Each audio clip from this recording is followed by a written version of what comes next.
सभी को good morning. आज हम लोग डिस्कस करने वाले हैं quantitative analysis of organic compound.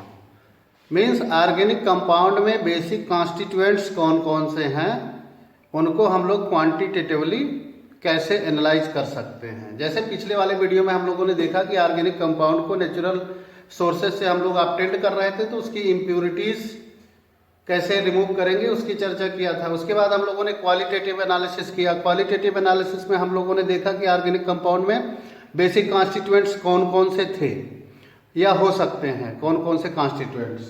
यहाँ पर हम लोग डिटरमाइन करेंगे क्वांटिटेटिव एनालिसिस। क्वांटिटेटिव का एनालिसिस का मतलब होता है percentage wise determination of constituents of the organic compound. तो जैसे ऑर्गेनिक कंपाउंड में बेसिक कॉन्स्टिट्यूएंट्स कार्बन और हाइड्रोजन होते हैं, ठीक है। तो इसको हम लोग लिविंग मेथड से प्रूव करेंगे कि कितना परसेंट कार्बन है, कितना परसेंट हाइड्रोजन है। उसके बाद नाइट्रोजन का एस्टिमेशन करेंगे ड्यूमास मेथड और जेल्डाल मेथड से, और फिर हैलोजन का एस्टिमेशन हम लोग करते हैं केरियस मेथड से। तो सबसे पहले हम आपको बताने वाले हैं estimation of carbon and hydrogen by the living method, ठीक है। पहला देखते हैं हम लोग estimation of carbon and hydrogen by the livings method. Livings method से हम लोग कार्बन और हाइड्रोजन के परसेंटेज को डिटरमाइन करते हैं, ठीक है। इसमें क्या करते हैं, known quantity of organic compound को,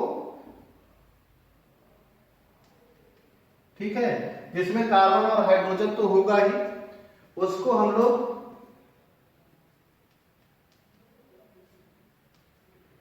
ऑक्सीजन के साथ रिएक्शन कराते हैं in the atmosphere of copper second oxide, ठीक है। तो X quantity of carbon dioxide plus Y/2 H2O produce होता है, ठीक है। आपने ऑर्गेनिक कंपाउंड की नॉन क्वांटिटी ली है, इसकी क्वांटिटी आपको पहले से मेजर करके रखना, वे करके रखना, इसकी क्वांटिटी आपको नॉन होनी चाहिए। इसको क्या करते हैं, एक क्लोज वेसल में हम लोग ऑर्गेनिक कंपाउंड ले लेते हैं। जैसे आपने ये कंपाउंड लिया CHHY, यहां पर ऑर्गेनिक कंपाउंड ले लेंगे, ठीक है। फिर इस ऑर्गेनिक कंपाउंड को हम लोग हीट करते हैं, यहां पर एक बर्नर लगा करके इसको हम हीट करें, ठीक है। तो हीट करने पर इसमें से कौन कौन सा कंपाउंड बनता है, कार्बन डाइऑक्साइड और क्या, वाटर, ठीक है। तो इसको हम एक यू ट्यूब में पास करते हैं, ऐसे यू ट्यूब लेंगे, एक दूसरी यू ट्यूब भी बनाएंगे इसी के पैरेलल, इस प्रकार से यू ट्यूब बना करके इसमें जो है known quantity of U tube में known quantity of calcium chloride, इसमें CaCl2 ले लेते हैं, और CaCl2 की क्वांटिटी आपको नॉन होनी चाहिए, और यहाँ पर इसमें KOH रख देते हैं। इन दोनों की क्वांटिटी आपको नॉन होनी चाहिए। मान लो कि कैल्शियम क्लोराइड X अमाउंट है और यहाँ पर KOH का अमाउंट है X ग्राम, ठीक है। दोनों का अमाउंट आपने पहले से मेजर कर लिया है, इसको X माना है तो इसको X डैश कर लीजिए। तो जब यहाँ से जब आपने ऑर्गेनिक कंपाउंड को हीट किया तो इसमें से कार्बन डाइऑक्साइड और कौन कौन सी H2O निकल रही है, ठीक है। तो जब ये कार्बन डाइऑक्साइड यू ट्यूब में जाएगी तो पोटेशियम हाइड्रोक्साइड जो है कार्बन डाइऑक्साइड को एब्जॉर्ब करता है और वाटर को कैल्शियम क्लोराइड एब्जॉर्ब करता है, ठीक है। तो मान लीजिए कैल्शियम क्लोराइड ने H2O को एब्जॉर्ब किया और KOH ने CO2 को एब्जॉर्ब किया, तो इसकी क्वांटिटी बढ़ जाएगी, मान लो X2 हो गई, ठीक है। तो कितना कार्बन डाइऑक्साइड प्रोड्यूस हुआ, कार्बन डाई कितना प्रोड्यूस हुआ, कार्बन डाई प्रोड्यूस हुआ X2 माइनस X1, ठीक है। और यहाँ पर वाटर कितना प्रोड्यूस हुआ, क्योंकि कैल्शियम क्लोराइड की नॉन क्वांटिटी आपको के पास थी वो X ग्राम थी, तो कितना वाटर प्रोड्यूस हुआ, X2 माइनस X1 करोगे तो इससे H2O कितना प्रोड्यूस हुआ वो आ जाएगा, ठीक है। तो ऑर्गेनिक कंपाउंड को गर्म करते हैं या बर्न करते हैं एक क्लोज वेसल में, जिसमें से कार्बन डाइऑक्साइड और वाटर, यहाँ पर देखिए X mole of carbon dioxide and Y/2 mole of H2O will produce आपने उसको पास किया यूट्यूब में, जिसमें कैल्शियम क्लोराइड की नॉन क्वांटिटी थी।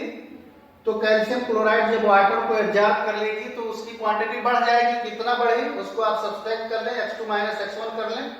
पहले मान लीजिए इसको x1 कर लीजिए, x1 थी, जब उसने वाटर एब्जॉर्ब किया तो वो x2 हो गई। कितना x2 प्रोड्यूस हुआ, x2 माइनस x1। ऐसे ही KOH की क्या प्रॉपर्टी है, KOH कार्बन डाइऑक्साइड को एब्जॉर्ब करता है। तो पहले इसकी क्वांटिटी थी x डैश, ठीक है, इसकी KOH की आपने मेजर किया था। जब इसने कार्बन डाइऑक्साइड एब्जॉर्ब किया तो इसकी x2 हो गई। कितना कार्बन डाइऑक्साइड प्रोड्यूस हुआ, x2 माइनस x1। तो इस तरह से known mass of organic compound को जब आप बर्न करते हैं तो कार्बन डाइऑक्साइड और वाटर प्रोड्यूस होता है। अब आप देखें कितना परसेंट कार्बन प्रोड्यूस हुआ। Percentage of carbon is equal to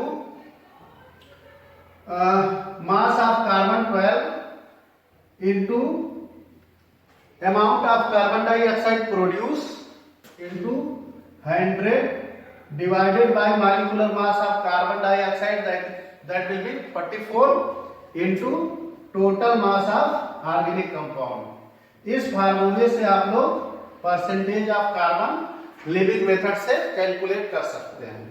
percentage of hydrogen कैसे कैलकुलेट करेंगे, percentage of hydrogen is equal to 2 into m2 into 100 divided by 18 into total mass of organic compound.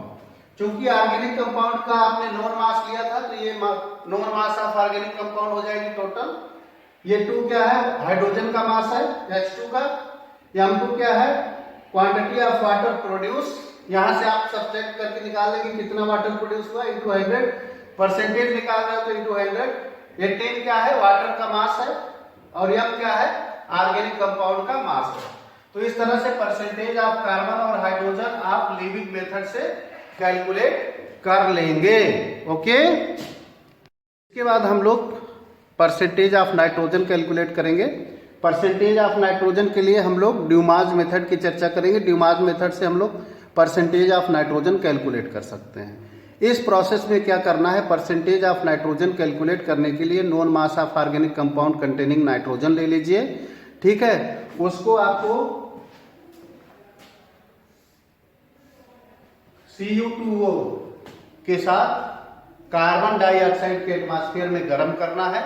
तो उससे x mole of CO2 plus y/2H2O plus Z/2N2 plus 2x plus y/2 copper plus traces of oxides of nitrogen will be form, right. ये है इसकी reaction CHHYNZ, ठीक है। Non mass of organic compound containing nitrogen ले लेंगे। इसको copper second oxide के साथ कार्बन डाइऑक्साइड के एटमॉस्फेयर में हीट करेंगे। तो x mole carbon dioxide y/2H2O Z/2N2 plus 2x plus y/2 copper plus traces of oxides of nitrogen will be form. तो इसके लिए परसेंटेज ऑफ नाइट्रोजन कैलकुलेट करने के लिए एक फार्मूला है। Percentage of nitrogen is equal to 28 into V into 100 divided by 22,400 into mass of organic compound है।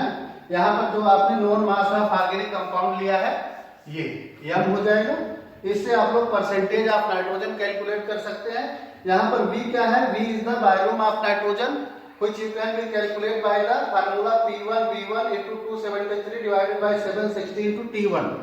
T1 is the room temperature। P1 क्या है, P1 is actual pressure।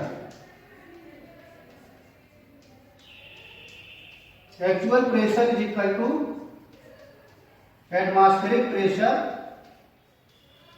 minus aqueous tension, ठीक है। तो P1 कैलकुलेट करने के लिए आपको क्या करना है, P1 है actual pressure. Actual pressure calculate करने के लिए atmospheric pressure minus aqueous tension कर देना तो आ जाएगी P1। V1 क्या है, वॉल्यूम ऑफ नाइट्रोजन गिवन, ठीक है। तो इससे यहां से आपको स्मॉल v मिल जाएगा। स्मॉल v की वैल्यू यहां पर आप सब्स्टिट्यूट कर दीजिएगा। रिमेनिंग फार्मूला आपके सामने। इससे ड्यूमास मेथड से आप परसेंटेज ऑफ नाइट्रोजन कैलकुलेट कर सकते हैं, ठीक है। तो this is the way to calculate the percentage of nitrogen by the Dumas method. Next method है जेल्डाल मेथड। ठीक है, हमने आपको बताया कि ड्यूमाज मेथड और जेल्डाल मेथड से नाइट्रोजन को एस्टिमेट करते हैं। Kjeldahl method is agricultural method for the estimation of nitrogen. तो नाइट्रोजन का परसेंटेज कैलकुलेट करने के लिए जेल्डाल मेथड है। जेल्डाल मेथड में 3 स्टेप्स हैं। पहला स्टेप में क्या है, ऑर्गेनिक कंपाउंड कंटेनिंग नाइट्रोजन को एक लॉन्ग नेक फ्लास्क में लेंगे और उसको H2SO4 से ट्रीट करेंगे तो अमोनियम सल्फेट बनेगा, जिसको हम लोग जेल्डाल लिक्विड कहते हैं। ठीक है, पहले स्टेप में ये प्रोसेस होगा। You should take organic compound containing nitrogen in a long neck flask, react with H2SO4 and it will form geldal liquid, that is ammonium sulfate, right? Second step में क्या करना है, अमोनियम सल्फेट को alkali के साथ treat करना है NaOH के साथ, तो it will give ammonium sulphate sodium sulphate plus ammonium hydroxide, just like double displacement reaction है ना। ये सोडियम सल्फेट बन जाएगा और ये ammonium hydroxide. Ammonium hydroxide is very unstable, it will break down into the ammonia and water, right. तो इस ammonia को क्या करना है, एक्सेस स्टैंडर्ड डाइल्यूट H2SO4 के साथ अमोनिया को, जहां जितनी अमोनिया यहाँ पर बनी है उसको एक्सेस स्टैंडर्ड डाइल्यूट H2SO4 में डिसॉल्व कर लेंगे और इस H2SO4 की मोलैरिटी आपको पता होनी चाहिए। तो ये फिर से कन्वर्ट हो जाएगा किसमें, अमोनियम सल्फेट में। मतलब हमने पूरी अमोनिया जो है, this is NH3 actually, ammonia को किसमें, सल्फ्यूरिक एसिड में क्या किया, डिसॉल्व कर दिया। ठीक है, तो ये अमोनियम सल्फेट आ गया। फिर क्या करना है, जो अनयूज्ड H2SO4 बचा, this is unused H2SO4, unused H2SO4 को स्टैंडर्ड NaOH के साथ न्यूट्रलाइजेशन रिएक्शन करवा देंगे। ठीक है, ताकि पूरा कंपाउंड जो है सल्फ्यूरिक एसिड और बेस दोनों न्यूट्रलाइज हो जाए। और फाइनली आपको क्या करना है, परसेंटेज ऑफ नाइट्रोजन कैलकुलेट करने के लिए एक फार्मूला है, 1.4 into molarity of acid into basicity of acid into volume of acid divided by total mass of organic substance कर दोगे तो परसेंटेज ऑफ नाइट्रोजन इस मेथड से आप कैलकुलेट कर सकते हैं। ठीक है, तो 3 स्टेप है। पहले स्टेप में ऑर्गेनिक कंपाउंड कंटेनिंग नाइट्रोजन को H2SO4 से जेल्डाल लिक्विड बना लेंगे। जेल्डाल लिक्विड को एल्कली के साथ ट्रीट करेंगे, डबल डिस्प्लेसमेंट टाइप की रिएक्शन होगी जिसमें अमोनियम हाइड्रोक्साइड एक अनस्टेबल कॉम्प्लेक्स बनेगा जो कि ब्रेक डाउन होता है अमोनिया में और वाटर में। इस अमोनिया को स्टैंडर्ड एक्सेस डाइल्यूट H2SO4 जिसकी मोलैरिटी हमको पता है उसमें डिसॉल्व करते हैं, अमोनियम सल्फेट बन जाता है। फिर क्या करते हैं, जो एक्सेस रिमेन्ड जो H2SO4 बच गई है उसको न्यूट्रलाइज कर देते हैं। ठीक है, this is neutralisation reaction standard NaOH के साथ। फिर परसेंटेज ऑफ नाइट्रोजन कैलकुलेट करने के लिए ये फार्मूला है, 1.4 into molarity of acid into basicity of acid into volume of acid divided by the total mass of organic substance. इससे करके आप लोग परसेंटेज ऑफ नाइट्रोजन जेल्डाल मेथड से कैलकुलेट कर लेंगे। ओके, और लास्ट है एस्टिमेशन ऑफ हैलोजन। हैलोजन के परसेंटेज को आप कैसे कैलकुलेट करेंगे। हैलोजन को के परसेंटेज को कैलकुलेट करने के लिए आपके पास एक मेथड है, केरियस मेथड। केरियस मेथड में क्या करते हैं, हम लोग एक केरियस ट्यूब ले लेते हैं, क्लोज्ड सील्ड ट्यूब ले लेते हैं। इसमें ऑर्गेनिक कंपाउंड कंटेनिंग हाइड्रोजन ले लेंगे। ठीक है, ये क्या है, organic compound containing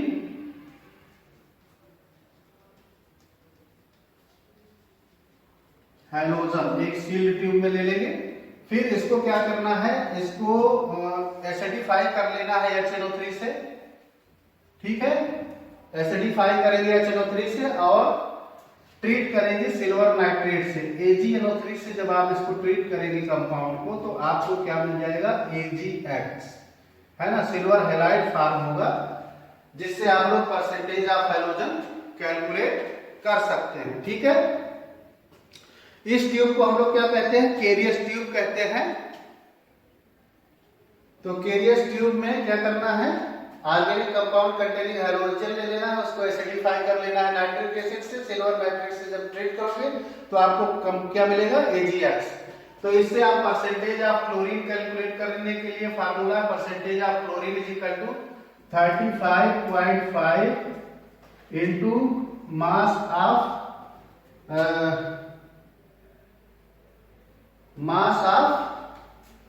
silver halide, mass of, यहां पर जैसे ये सिल्वर हैलाइड है तो मास ऑफ ये आ जाएगा AgCl इंटू 100 डिवाइडेड बाई 143.5। ये क्या है? AgCl का मास है ना, मॉलिक्यूलर मास है। और mass of AgCl produce, right, यहाँ पर कितना AgCl प्रोड्यूस हुआ है यहाँ पर पुट करना है। और AgCl का टोटल मास कितना होता है? Molecular mass 143.5 into total mass of organic substance कर दीजिएगा। ऑर्गेनिक कंपाउंड यहाँ पर कितना लिया था उसके मास से उसको आप डिवाइड कर देंगे, परसेंटेज ऑफ क्लोरीन आ जाएगा। अगर यहाँ पर हाइड्रोजन, यहाँ पर X के स्थान पर अगर ब्रोमीन आ गया तो परसेंटेज ऑफ ब्रोमीन कैलकुलेट करना है। तो 80 ब्रोमीन का मास है, ये क्लोरीन का मॉलिक्यूलर मास है, ये AgCl का मास है। तो यहाँ पर ब्रोमीन का मास आ जाएगा into mass of AgBr produce into 100 divided by the 188। AgBr का मास आ जाएगा कितना? 188 into total mass of organic compound. Total mass of organic compound से परसेंटेज ऑफ ब्रोमीन कैलकुलेट कर सकते हैं। तो this is the carious method for the estimation of halogen. तो इस तरह से आप लिविंग मेथड से कार्बन और हाइड्रोजन, नाइट्रोजन के लिए ड्यूमास मेथड और जेल्डाल मेथड, और हैलोजन के लिए केरियस मेथड से आप लोग कंपाउंड को एस्टिमेट कर सकते हो। ठीक है, तो आप इसकी प्रैक्टिस कर लीजिएगा। आने वाले वीडियो में फिर हम लोग नए टॉपिक के साथ आप लोगों के सामने होंगे। Thank you, have a nice day, take care, be careful.